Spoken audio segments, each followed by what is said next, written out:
Taste the Daily. Chennai திருவொற்றியூரில் உள்ள பழமை வாய்ந்த வடிவுடையம்மன் கோயிலில் ஆதிபுரீஸ்வரரின் கவச திறப்பு நிகழ்வு நடைபெற்று வரும் நிலையில் இறுதி நாளான இன்று அதிகப்படியான கூட்டம் குவிந்ததால் நெரிசல் ஏற்பட்டு பக்தர்கள் 3 பேர் மயக்கமடைந்தனர். இதுகுறித்த கூடுதல் விவரங்களோடு இணைகிறார் செய்தியாளர் பிரபு. வணக்கம். கூட்ட நெரிசல்ல 3 பேர் மயங்கி விழுந்திருக்காங்க. அந்த 3 பேர் தற்போது எப்படி இருக்காங்க?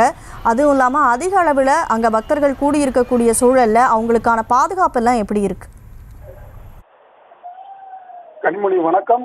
திருவொற்றியூர் ஆதிபுரீஸ்வரர் கவச திறப்பை காண வந்த ஒரு பக்தர்கள், பெரும்பான்மையான பக்தர்கள் கூட்டத்தில் ஒரு 4 பேர் மயக்கமடைந்து இருக்கக்கூடிய ஒரு நிலை ஏற்பட்டிருக்கிறது. உடனடியாக அவர்களை ஆம்புலன்ஸ் மூலமா அருகாமையில் இருக்க மருத்துவமனை கொண்டு சென்றிருக்கிறாங்க. காவல்துறை, அறநிலைத்துறை சார்பால போதிய பாதுகாப்பு ஏற்பாடு இல்லாததுதான் இது காரணம் சொல்லப்படுது. அதாவது திருவொற்றியூர் தியாகராஜ சுவாமி கோவில், திருக்கோவில் பிரசித்தி பெற்ற கோவில், 2000 ஆண்டுகள் பழமையான இந்த கோவில்ல ஆதிபுரீஸ்வரர் ஆண்டுக்கு ஒரு முறை, அதாவது இந்த கார்த்திகை மாதத்தின் முதல் பௌர்ணமி என்று பௌர்ணமி தினத்துல ஒரு 3 நாளைக்கு கவசம் இல்லாம இருப்பாரு. அந்த 3 நாளைக்கு சென்னை மட்டுமல்லாது பல்வேறு மாவட்டங்கள்ல, வெளி மாநிலங்களிலிருந்து கூட அதிகப்படியான பக்தர்கள் இங்க தரிசனம் செய்வாங்க. நேற்று முன்தினம் முதல் நாளா இது இந்த நிகழ்ச்சி நடைபெற்று வரும் நிலையில 3வது நாளான கடைசி நாளான இன்று அதிகப்படியான கூட்டமா இருக்கு. நேற்று வரைக்குமே சுமார் நேற்று ஒரு நாள்ல மட்டுமே 35,000 பேர் சாமி தரிசனம் செய்யப்பட்டதாக கூறப்படும் நிலையில இன்னைக்கு அதிகாலை முதலிருந்தே தற்போது வரை கூட்ட நெரிசல் அதிகமாக காணப்படுகிறது. கிட்டத்தட்ட ஒரு 1 கிலோமீட்டர் 2 கிலோமீட்டர் தாண்டியும் பொதுமக்கள், பக்தர்கள் வரிசையில் நின்றுட்டு இருக்காங்க.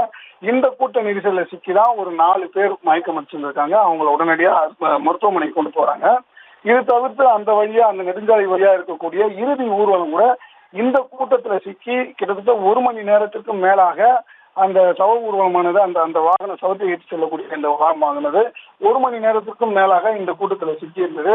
ஒரு புறம் இது இருந்தாலும் போலீஸ் பாதுகாப்பு இன்னும் முதல் நாள்ல மட்டுமே சிறப்பா இருந்ததாகவும், அதுக்கடுத்த நாட்கள்ல இதை அதிகப்படுத்திருக்கணும், அறநிலைத்துறை அதிகாரிகள் இதை இன்னும் சிறப்பா செயல்பட்டுன்னு சொல்லிட்டோம். 6 மணி நேரத்திற்கும் மேலாக தொடர்ந்து நின்று சுவாமி தரிசனம் செய்ய கிட்ட கூட போக முடியலன்னு சொல்லிட்டு பொதுமக்கள், பக்தர்கள் பெரும்பாலும் தங்களுடைய ஆதங்கத்தை வெளிப்படுத்துறாங்க. கனிமொழி, விவரங்களுக்கு நன்றி பிரபு.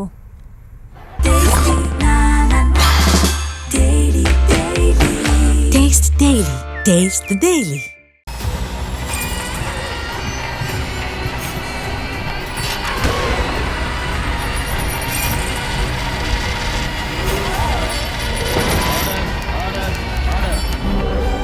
நிகழ்தகவு, குற்றங்களின் மறுபரிமாணம். நாள்தோறும் இரவு 10 மணிக்கு இணைந்திருங்கள் நமது நியூஸ் தமிழ் தொலைக்காட்சியோடு.